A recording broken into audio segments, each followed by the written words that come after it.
Salut les amis, salut, bah, j'espère que vous allez bien. Ici ça va, pluie, donc on va pas se plaindre, il nous en faut, parce que le terrain était vraiment sec. Donc moi du coup ça m'a permis de remplir mes deux cuves, donc parfait.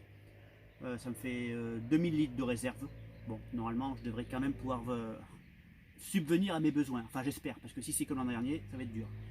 Donc petite vidéo très simple sur comment sauver des semis qui filent. Parce que bon, je pense que ça arrive à peu près à tout le monde.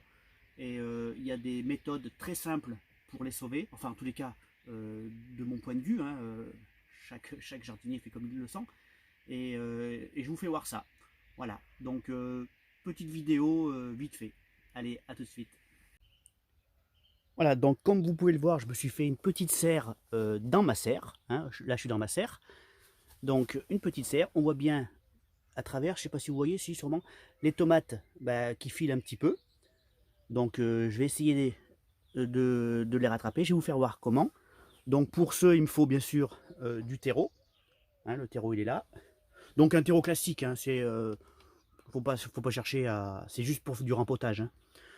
Là j'ai quelques plants aussi là que je vais peut-être refaire aussi. Hein, donc c'est maïs doux et maïs je sais plus comment il s'appelle, arc-en-ciel. Voilà. De mon ami Tristan. J'ai un ou deux pieds de chanvre, pareil. Hein. Alors c'est du CBD, hein, commencez pas. Hein. Je vais pas me polémiquer, mais bon, c'est autorisé. Hein. Donc là, j'ai un pied aussi à refaire. Donc mes pots. Et je vous fais voir tout ça. Allez, à tout de suite. Vous voyez, pour les semis qui lèvent, hein, qui filent comme ça, là, ça c'est des tomates. Donc différentes variétés de tomates. Donc c'est pas très agréable. Mais vous inquiétez pas, c'est rattrapable. Il n'y a aucun problème. Donc des pots, du terreau, et je vous fais voir comment on fait. Bon, alors, c'est pas compliqué d'abord. Hein, on met du terreau.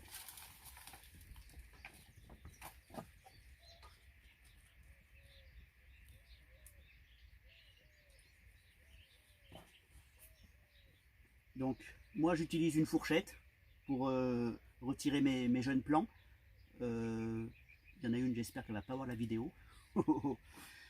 Voilà, donc, alors je retire un jeune plant. Alors on essaye quand même d'être assez délicat. Voilà. Vous voyez, il est avec sa botte. Donc je le mets, attendez, je vais essayer de me rapprocher. Je le mets dans le trou,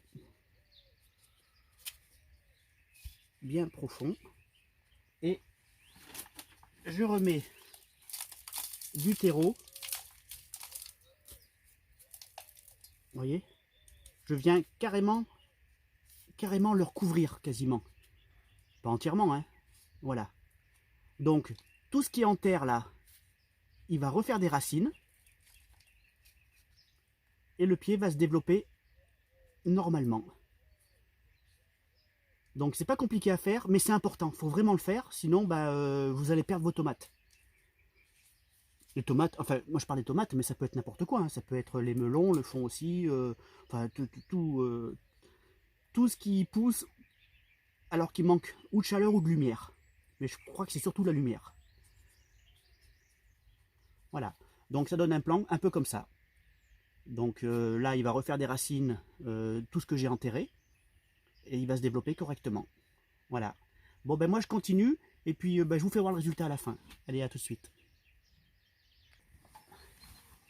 Donc comme vous pouvez le voir, le terreau il est un petit peu sec, mais c'est pas très grave, hein, parce que après moi j'arrose par capillarité, donc j'arrose pas par dessus. Voilà, donc j'en fais une petite devant vous, voilà. Donc vous voyez, hein, quand elle est vraiment montée en tige. Donc allez, on recommence, on le met bien au fond, on tasse, on rajoute du terreau partout autour. Faut pas avoir peur de recouvrir carrément la tige de la tomate. Hein. Ne vous inquiétez pas, elle refera ses racines et vous sauvez vos petites tomates. Voilà, vous voyez ce que ça donne. Je ne sais pas si on le voit. Vous voyez, il reste quasiment plus de tige, tout est en terre. Et là, ça va bien regiter. Allez, ben moi je continue et je vous fais voir ça, c'est fini. Je viens d'écraser un de mes pots là. Donc ben voilà, ce que j'avais à faire, ben je l'ai fait. Donc vous voyez les tomates. Donc c'est pas arrosé par-dessus, moi c'est arrosé par-dessous, comme je vous disais, hein, c'est par capillarité. Donc encore des tomates. Et les maïs. Mais bon, les maïs pour l'instant on les voit pas très bien, parce que je les ai quand même bien enterrés. Voilà. Donc il me restera quelques trucs à faire. Hein, mais je vais attendre que ça lève. Je vais attendre que ça lève tranquillement. Il me reste pas mal de tomates. Je vais voir ce que ça donne. Parce que moi je pense que je suis un peu comme vous, j'aime pas acheter des plants. Donc ben, si s'ils s'en sortent, je pense quand même que je vais réussir à les mettre à quelque part. J'aime pas jeter quelque chose que je produis. Voilà. Donc voilà, c'était une petite vidéo tranquille pour vous faire voir un petit peu comment je faisais moi. Voilà, ma petite serre, je vais m'en resservir ce soir. Bon ben voilà, petite vidéo un petit peu explicative, très simple. J'espère qu'elle aura permis d'aider quelques jardiniers, parce que c'est vrai que c'est pas toujours facile de voir ces plants monter, et puis si on fait rien, ben, j'ai jamais essayé, mais si on fait rien, je pense qu'on les perd. Donc voilà, petite vidéo pour expliquer. Vous voyez, là maintenant ils sont jolis. Enfin ils sont jolis. En tous les cas, ils filent plus. Voilà. Donc bah, si la vidéo vous a aidé ou elle vous a plu, ben, un petit pouce bleu, ça fait plaisir. Et puis abonnez-vous, hein. Ça sera avec grand plaisir que j'irai voir votre chaîne et vos vidéos. J'essaye déjà de voir, de regarder différentes vidéos et le plus souvent possible, mais c'est pas toujours facile avec l'emploi du temps. Mais voilà quoi, petite vidéo du dimanche. Il fait pas très beau. Moi je suis dans ma serre donc ça va. Et puis je vous dis à bientôt. Portez-vous bien et ciao ciao.